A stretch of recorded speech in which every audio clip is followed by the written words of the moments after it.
Hello students, स्वागत है आपका अपने चैनल एमजीएम कैरियर इंस्टीट्यूट में। तो स्टूडेंट्स, हम थर्मोडायनेमिक्स में वर्क डन की बात हमने कर ली थी।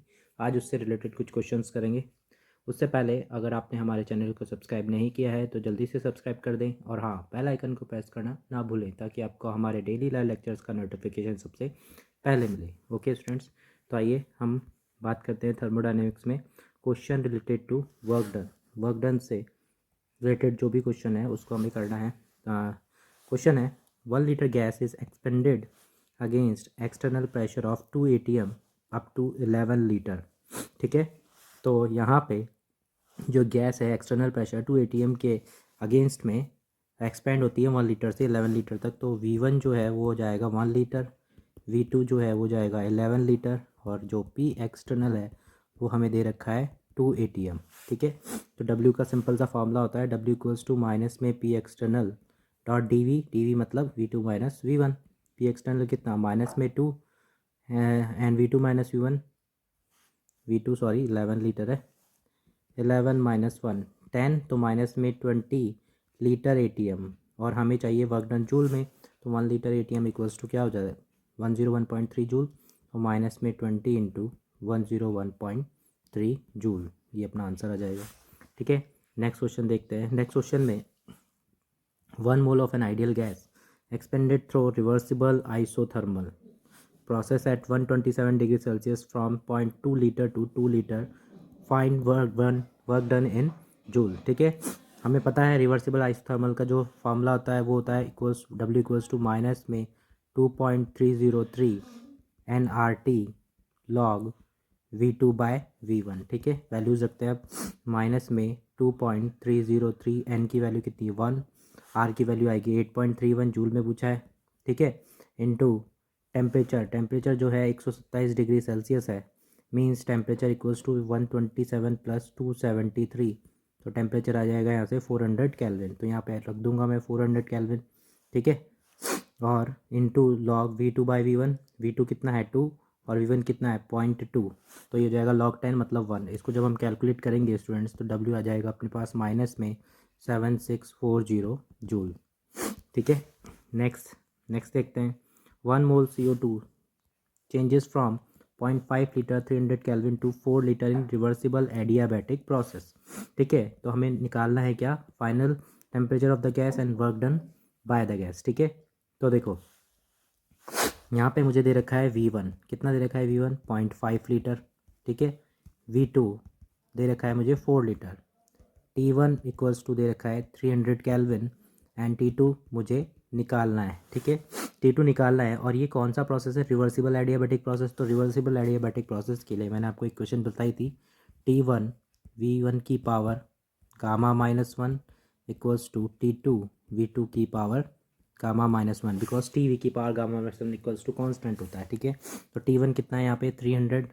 ठीक है, V1 कितना है 0.5 लीटर एंड गामा, अब ये क्या है 1 mole CO2 gas, triatomic gas है, तो गामा कितना होगा इसके लिए 4/3 होगा।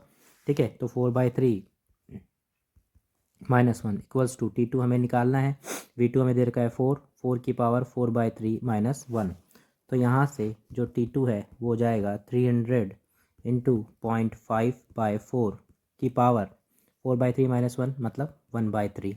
ठीक है, यहाँ से T2 आ जाएगा 300, इसको सॉल्व करेंगे तो आएगा 1/2। ठीक है, मतलब कि 150 केल्विन। तो ये अपना एक आंसर आ जाएगा T2। जब T2 आ जाएगा तो सेकंड आंसर कैसे निकालेंगे, W इक्वल्स टू होता है NCV T2 minus T1। W equals to N कितना है 1 मोल CV 3R है ना 3R, T2 minus T1 150 minus 300। ठीक है, तो W इक्वल्स टू 150 में से 300 गए तो 150 बचा और 3R इंटू माइनस में 150, तो ये हो जाएगा W इक्वल्स टू माइनस में 450R। ठीक है, समझ में आ गया। नेक्स्ट क्वेश्चन देखते हैं। नेक्स्ट क्वेश्चन में हमें 32 ग्राम SO2 दे रखा है और गैस चेंज हो रही कहाँ से 27 डिग्री सेल्सियस 1 ATM से 16 ATM तक रिवर्सिबल एडियाबैटिक प्रोसेस में। रिवर्सिबल एडियाबैटिक प्रोसेस में हमें पूछा है फाइनल टेम्परेचर और work done on the gas. तो इस बार हमें दे रखा है P1 1 ATM, P2 16 ATM, ठीक है। T1 300 केल्विन एंड T2 हमें यहाँ पे पूछा है, ठीक है। तो अगेन क्या करेंगे अपन, पी की पावर 1 माइनस गामा टी की power gamma equals to constant लगाऊंगा मैं, तो P1 की पावर 1 माइनस गामा टी की पावर गामा T1 की, एंड P2 की पावर 1 माइनस गामा T2 की power gamma equals to constant, ठीक है। मुझे क्या चाहिए, T2 चाहिए, तो यहाँ पे मैं कर सकता हूँ P1 बाय P2 की पावर क्या आएगा 1 माइनस गामा इंटू T1 की power gamma equals to T2 की पावर गामा। मुझे तो T2 चाहिए, तो T2 कैसे आएगा, T2 इक्वल्स टू हो जाएगा P1 बाय P2 की power 1 minus gamma upon gamma into T1, ये हो जाएगा, ठीक है। अब P1 कितना दे रखा है मुझे 1, P2 मुझे कितना दे रखा है 16 की power 1 minus gamma upon gamma. इसको सॉल्व कर लेते हैं, इसको सॉल्व करेंगे जब है ना, तो 1 minus gamma upon gamma, SO2 gas है, ट्राइएटॉमिक गैस है, तो गामा कितना हो जाएगा 4/3, तो 1 माइनस 4/3 अपॉन 4/3, 1 माइनस 4/3 कितना हो जाएगा 3 में माइनस में 1/3 डिवाइड बाय 4/3, 3 से 3 कैंसिल हो गया, माइनस में 1/4, तो ये हो जाएगा -1/4, ठीक है, इंटू T1 कितना दे रखा है मुझे, T1 दे रखा है मुझे 300 केल्विन, ठीक है। तो यहाँ से T2 इक्वल्स टू 1/16, तो 16 ऊपर चला जाएगा, 16 की पावर 1/4, ठीक है, ऐसा हो जाएगा 16 की पावर 1/4 इंटू 300, तो यहाँ से T2 की वैल्यू आ जाएगी मेरे पास कितनी 600 केल्विन, ठीक है। इसको सॉल्व करेंगे तो 600 केल्विन आ जाएगा, तो ये हमारा एक आंसर हो गया, ठीक है। तो गामा सॉल्व किया हुआ है मैंने।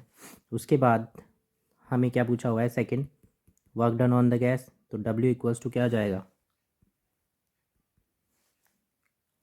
NR delta T NCV delta T, CV equals to होता है 3R NCV डेल्टा T, ठीक है। W इक्वल्स टू N कितना 32 डिवाइड बाय 64, CV होता है 3R, और इस बार शायद ये वर्क डन मुझे कैलोरी में पूछा था, ठीक है।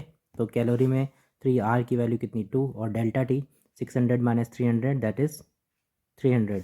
इसको सॉल्व करूँगा तो स्टूडेंट्स ही आ जाएगा 900 कैलोरी, ठीक है, ये अपना आंसर आ जाएगा। नेक्स्ट क्वेश्चन है 1 mole of an ideal gas show following reversible process. कौन सा रिवर्सिबल प्रोसेस, उसके लिए हमें एक डायग्राम दिया हुआ है यहाँ पे, A से B कोई प्रोसेस जा रहा है, A से B से C एंड C से A, इधर ऐसे ये प्रोसेस हो रहा है, ठीक है। और ये ग्राफ जो बना हुआ है V एंड T में बना हुआ है, ठीक है। हमें पूछा है क्या रिवर्सिबल प्रोसेस है, P प्रेशर पूछा है ABC पॉइंट पे, ABBCCA इनके प्रोसेस के नाम पूछे हैं, और अगर प्रोसेस पता है तो फिर वर्क डन पूछा है, और वर्क डन पूछा है, और फिर लास्ट में पूछा है टोटल वर्क, ठीक है। तो एक एक करके इन क्वेश्चंस को करते हैं। जैसे कि फर्स्ट हमें पूछा है प्रेशर एट पॉइंट ABC, तो प्रेशर निकालने के लिए मैं इस्तेमाल करूँगा PV इक्वल्स टू NRT का, ठीक है। तो pressure at A equals to NRT by V, N कितना आ जाएगा 1 मोल, R 0.08 इंटू टेम्परेचर 300 केल्विन है उस पॉइंट पे, ठीक है। और V कितना है 24 लीटर। इसको सॉल्व करूँगा स्टूडेंट्स तो ये आ जाएगा 1 ATM, तो A पॉइंट पर 1 ATM है। ऐसे ही B पॉइंट के लिए करूँगा NRT बाई V, तो NR टेम्परेचर कितना 600 डिवाइड बाय 24, तो ये हो जाएगा 2 ATM। इसको सॉल्व करेंगे जब, और मुझे पूछा है PC कितना जाएगा 1 इंटू 0.08 इंटू टेम्परेचर इस पॉइंट पे C पॉइंट पे कितना है 300 केल्विन 12, तो ये हो जाएगा अपना कितना 2 ATM। तो 2 ATM and 1 ATM ABC point पे आंसर आएगा। नेक्स्ट पूछा है अपन से नेम ऑफ द प्रोसेस, ठीक है। तो जो AB प्रोसेस है स्टूडेंट्स, उसमें वॉल्यूम कांस्टेंट है, तो वो हो जाएगा कितना आइसोकोरिक प्रोसेस हो जाएगा। दिख रहा होगा आपको यहाँ पे, देखो वॉल्यूम कांस्टेंट है, पीछे ले जाऊँगा तो वॉल्यूम इस प्रोसेस पे कितना है 24 लीटर, ठीक है। तो आइसोकोरिक प्रोसेस है। उसके बाद में BC आइसो बैरिक प्रोसेस है, ठीक है। BC isobaric, V proportional to T है ये, ठीक है, क्योंकि यहाँ पे V और T में स्ट्रेट लाइन एक ग्राफ बन रहा है V प्रोपोर्शनल टू T का सॉरी। नेक्स्ट है CA जो है आइसोथर्मल प्रोसेस है। क्यों, क्योंकि देखो इस पूरे लाइन पे एक ही टेम्परेचर है, कितना 300 कैलोरी। ठीक है, तो ये आइसोथर्मल प्रोसेस है। तो ये दूसरा वाला हो गया अपना। थर्ड अपन से पूछा था वर्क इन प्रोसेस, थर्ड। तो जो पहला वाला है वो तो आइसोकोरिक है, तो वर्क डन वहाँ तो ज़ीरो हो ही गया है WAB में। WAB ये कौन सा प्रोसेस है, आइसोकोरिक। तो आइसोकोरिक है तो यहाँ पे W कितना 0। उसके बाद में WBC जो है आइसोबैरिक है। आइसोबैरिक में फॉर्मूला लगेगा, क्या लगेगा, माइनस में P external V2 minus V1 12 minus 24। ठीक है, तो ये हो जाएगा P एक्सटर्नल कितना है 2 ATM दे रखा है, तो ये हो जाएगा माइनस में 2 इंटू ये -12 आ जाएगा, माइनस माइनस प्लस हो जाएगा 12 इंटू, और मुझे जूल में निकालना है तो 101 से मल्टीप्लाई कर दूंगा, तो ये कैलकुलेट होके आ जाएगा 2424 जूल। ठीक है, और कौन सा रह गया WBC WCA क्या है, आइसोथर्मल है। आइसोथर्मल का फॉर्मूला लगा दो, W इक्वल्स टू कितना आ जाएगा, माइनस में 2.303 nRT log V2 by V1, तो 24/12। ठीक है, इसको सॉल्व करेंगे तो ये आ जाएगा -1719 जूल। ठीक है, ये हो गया। और टोटल वर्क डन फोर्थ, इन सबको ऐड कर दो, इन सबको ऐड करूँगा तो टोटल वर्क इक्वल्स टू हो जाएगा 0 + 2424 माइनस 1719 इक्वल्स टू 705 जूल। ये अपना आंसर आ जाएगा। इस तरीके से हमें वर्क डन के क्वेश्चंस करने हैं। ठीक है, नेक्स्ट है अपना topic internal energy. Internal energy क्या होता है कि कोई भी प्रोसेस या कोई भी जो इक्वेशन चल रही है या कोई भी रिएक्शन चल रही है, उसके अंदर जितनी भी एनर्जीज़ हैं उन सब एनर्जीज़ का जो सम होता है वो क्या होता है, इंटरनल एनर्जी। तो इंटरनल एनर्जी क्या होता है, it is the sum of all possible kind of energy related with the system. जैसे कि सिस्टम में काइनेटिक एनर्जी भी हो सकती है, पोटेंशियल एनर्जी भी हो सकती है, रोटेशनल भी हो सकती है, न्यूक्लियर भी हो सकती है, इलेक्ट्रिकल भी हो सकती है, एंड सो ऑन, बहुत सारी एनर्जी हो सकती है। तो उन सब का सम क्या हो जाता है, अपना इंटरनल एनर्जी। ठीक है, इसको E या U से डिनोट करते हैं। ठीक है, अब किसी भी प्रोसेस की हम एब्सोल्यूट वैल्यू इंटरनल एनर्जी की नहीं निकाल सकते हैं, तो हम उसमें क्या कर देते हैं, उसका चेंज निकालते हैं। तो हम हमेशा क्या कैलकुलेट करेंगे, डेल्टा U। तो डेल्टा U इक्वल्स टू क्या आ जाएगा, फाइनल माइनस इनिशियल, मतलब U2 minus U1। Ideal gas के लिए इंटरनल एनर्जी जो है टेम्परेचर पर डिपेंड करती है। क्यों, क्योंकि आइडियल गैस के लिए पोटेंशियल एनर्जी तो ज़ीरो, तो kinetic energy equals to 3/2 RT, और काइनेटिक एनर्जी ही टोटल U कितना हो जाएगा, kinetic energy plus potential energy. अब ये तो टर्म ज़ीरो हो गई, तो U काइनेटिक एनर्जी के बराबर, इसका मतलब जो एनर्जी है वो भी टेम्परेचर के डायरेक्ट प्रोपोर्शनल होगी, मतलब टेम्परेचर बढ़ाने पर इंटरनल एनर्जी बढ़ेगी। ठीक है, तो यहाँ पे एक नोट पॉइंट है, ये अपने को याद रखना है स्टूडेंट। एक्सपेंशन में इंटरनल एनर्जी कम होती है तो टेम्परेचर भी कम होगा, और टेम्परेचर कम होगा तो डेल्टा E नेगेटिव आएगा। कंप्रेशन में इंटरनल एनर्जी बढ़ती है क्योंकि टेम्परेचर बढ़ता है, तो डेल्टा E का आज क्या आ जाएगा यहाँ पे, पॉजिटिव। और E जो है हमें पता है स्टेट फंक्शन है और एक्सटेंसिव प्रॉपर्टी है, ये मैं पहले बता चुका हूँ। ठीक है, नेक्स्ट आता है अपने पास first law of thermodynamics. First law of thermodynamics हम शॉर्ट में फ्लोट भी पढ़ते हैं। इसमें फर्स्ट पॉइंट है कि जो यूनिवर्स है उसकी एनर्जी है वो कांस्टेंट है, क्योंकि वो एक टर्म से दूसरी टर्म में कन्वर्ट हो जाती है, वो कभी भी ख़त्म नहीं होती है। ठीक है, तो यही दूसरा पॉइंट लिखा हुआ है कि energy can neither be created non destroyed but it can be transferred from one phase two another. ठीक है, अब देखो, मुझे 1 पॉइंट से 2 पॉइंट पे जाना है। 1 पॉइंट पे इंटरनल एनर्जी सिस्टम की E1 है। ठीक है, अब जब गया मैं यहाँ पे तो कुछ हीट मैंने इसमें यूज़ की, और इसके ऊपर इस सिस्टम ने कोई काम किया, वो है +W। तो जो +Q है वो है heat absorb by the system, and +W work done on the system. ठीक है, तो मैं पहुँच गया E2 पे। जो E1 एनर्जी है ये भी एनर्जी का फॉर्म ही है, उसमें Q ये भी एनर्जी दी, W ये भी एनर्जी, और ये डायरेक्टली इक्वल टू किसके हो जाएगा, जो लास्ट पॉइंट पे एनर्जी मिलेगी हमें उसके। तो यहाँ से अगर मैं E2 माइनस E1 निकालूँ तो वो कितना आ जाएगा, Q + W। और यही हमारा फर्स्ट लॉ ऑफ थर्मोडाइनमिक्स होता है, delta U equals to Q + W, कि किसी भी सिस्टम की इंटरनल एनर्जी में चेंज उस सिस्टम पर किए गए कार्य और उस सिस्टम द्वारा बाहर निकलने उस सिस्टम द्वारा ली गई ऊष्मा के सम के इक्वल होता है। ठीक है, और यहाँ पे दोनों को विद साइन रखना है। ठीक है, अब जो फ्लोट पढ़ा हमने वो डिफरेंट थर्मोडायनेमिक प्रोसेस में कैसे काम आता है उसको हमें देखना है। तो float equation in different thermodynamics process ये अपना अगला टॉपिक है। जैसे कि आइसोथर्मल प्रोसेस, तो आइसोथर्मल प्रोसेस में टेम्परेचर कांस्टेंट और ई जो है डायरेक्टली प्रोपोर्शनल टू टी होती है, तो एनर्जी भी इंटरनल एनर्जी भी कांस्टेंट होगी। ठीक है, तो अगर कांस्टेंट होगी तो डेल्टा यू की वैल्यू कितनी हो जाएगी, ज़ीरो। तो delta U equals to Q plus W. अब zero equals to Q plus W, तो मैं बोल सकता हूँ कि Q equals to minus W. मतलब कि in the process heat absorb by the system positive है is equal to the work done by the system. ठीक है, तो हम इसको ऐसा बोल सकते हैं। नेक्स्ट है आइसोकोरिक प्रोसेस। आइसोकोरिक प्रोसेस में वॉल्यूम कांस्टेंट होता है, मतलब डी वी ज़ीरो। ठीक है, डब्ल्यू इक्वल्स टू माइनस में पी डी वी। अब डी वी ज़ीरो हो गया तो डब्ल्यू कितना जाएगा, ज़ीरो ज़ीरो। तो अगर मैं delta U equals to Q plus W लिखूँ तो यहाँ पे डब्ल्यू तो ज़ीरो हो गया और डेल्टा यू की वैल्यू किसके बराबर जाएगी, क्यू के। और ये आइसोकोरिक मतलब वॉल्यूम कांस्टेंट पे है, इसलिए इस क्यू को मैं बोल दूंगा क्या, क्यू वी।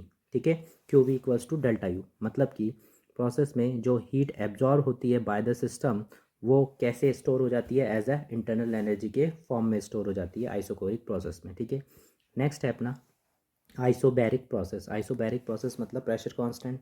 ठीक है, तो जो जनरली जितने भी थर्मोडायनेमिक प्रोसेस होते हैं वो ओपन वेसल में होते हैं और वो सारे क्या होते हैं, आइसोबैरिक जनरली। ठीक है, तो delta U equals to Q plus W. W का फार्मूला हमें पता है, माइनस में पी डी वी होता है, तो डब्ल्यू को मैंने यहाँ पे रख दिया। ठीक है, डेल्टा इक्वल्स टू क्यू, ये एक फार्मूला मैं पहले बता रहा हूँ, ये एंथैल्पी में चेंज का फार्मूला आता है। Delta H equals to delta U plus delta P V. यहाँ से मुझे डेल्टा यू की वैल्यू निकालनी है, वो कितनी हो जाएगी, delta H minus P del V. ठीक है, और यहाँ पे मैंने इस डेल यू की जगह पे ये वैल्यू पुट कर दी। यहाँ से ये पी डेल वी और पी डेल वी कैंसिल हो गया और क्यू किसके बराबर हो गया, डेल्टा एच के बराबर। अब ये प्रेशर कांस्टेंट पे है, इसलिए इस एनर्जी को मैं बोल दूंगा Q P. Q P equals to delta H. ठीक है, अब हमें पता चल गया है कि हीट एट कांस्टेंट प्रेशर वो तो होता है delta H, and heat at constant volume वो होता है डेल्टा यू। नेक्स्ट आता है अपना एडियाबैटिक प्रोसेस। एडियाबैटिक प्रोसेस में हीट ट्रांसफर जीरो होता है, क्यू जीरो। तो delta U equals to Q plus W, तो ये वैल्यू जीरो हो गई, तो डेल्टा यू इक्वल्स टू कितना आ जाएगा, डब्ल्यू। ठीक है, so work done on the system, क्योंकि यहाँ पॉजिटिव आ रहा है, is stored as internal energy in adiabatic process. और नेक्स्ट होता है साइक्लिक प्रोसेस। तो साइक्लिक प्रोसेस में जितने भी स्टेट फंक्शन होते हैं वो जीरो होते हैं, तो स्टेट फंक्शन जीरो तो उसमें चेंज भी कितना, जीरो। तो u equals to Q plus W, तो इसको मैं बोल सकता हूँ q equals to minus W या फिर w equals to minus Q. ठीक है, तो ये इस तरीके से फ्लोट हर एक प्रोसेस में कैसे लगता है वो यहाँ पे मैंने बताया है। इससे नेक्स्ट वीडियो में हम इससे रिलेटेड क्वेश्चन करेंगे और आगे का चैप्टर कंप्लीट करेंगे। Okay students, thank you.